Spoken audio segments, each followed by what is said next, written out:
जैसा कि आप देख सकते हैं हमारे सामने ये गोल दायरा है और इस गोल दायरे के कितने बराबर हिस्से हुए हैं? ये 1 2 3 4 5।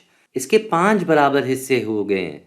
इसका मतलब जो भी हमारी कसर होगी इसका नीचे वाला नंबर 5 होगा। तो ये 5 बराबर हिस्सों का मतलब क्या हुआ कि हर हिस्से की मिकदार है 1/5। ये भी 1/5 है, ये भी 1/5 है, ये भी 1/5 है और ये भी 1/5 यानी कि 1/5 है। तो अगर हम इसका एक हिस्सा यहाँ भर दें, ये हमने हिस्सा भर दिया, तो इसका मतलब यहाँ ऊपर आ जाएगा 1। ठीक ऐसे ही अगर हम इसका दूसरा हिस्सा भी भर दें, हमने ये हिस्सा भी भर दिया, हमने इसका ये हिस्सा भी भर दिया, तो अब यहाँ 1 के बजाय 2 आ जाएगा।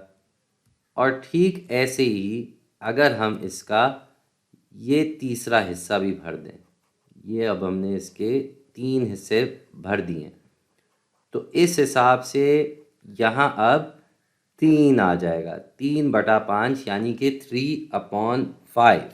अब हम ये तो जानते हैं कि ये जो पूरा दायरा है ये 1 होल कहलाया जाता है, यानी कि ये कहलाया जाता है एक पूरा। तो ऐसा अगर हम एक और दायरा अपने सामने ले आए, हम अपने सामने ये एक और दायरा ले आते हैं। अब ये भी जो है ये 1 होल यानी कि एक पूरा है, ये भी एक पूरा है। और ऐसा हम एक और दायरा ले आते हैं तो हमारे पास एक और एक पूरा आ गया। ठीक है जी, तो अब हमारे पास 2 पूरे हो गए, ये एक पूरा और ये एक और पूरा, ये हो गए 2 पूरे। और फिर हम एक और ले आए तो ये क्या हो गया, ये एक और एक पूरा आ गया। तो ये कुल मिला के हमारे पास 3 एक पूरे आ गए। तो इसको हम क्या कहेंगे, ये तीनों आपस से मिलके क्या हो जाएंगे, ये हो जाएंगे 3 पूरे। 3 पूरे हो गए भाई ये, या फिर अंग्रेजी में इसको हम कहेंगे 3 होल्स। भाई इसको फिर से समझ लेते हैं।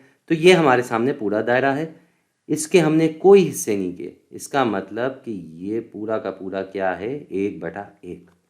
फिर ये भी पूरा का पूरा दायरा है, इसके भी हमने कोई हिस्से नहीं किए, तो ये कितना हो गया, ये हो गया फिर से 1/1।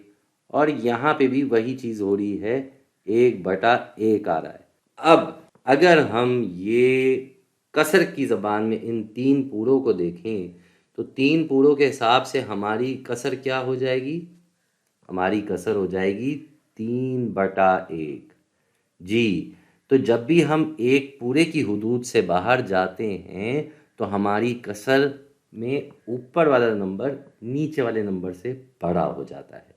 इसी बात को हम नंबर लाइन के ज़रिए भी समझ लेते हैं।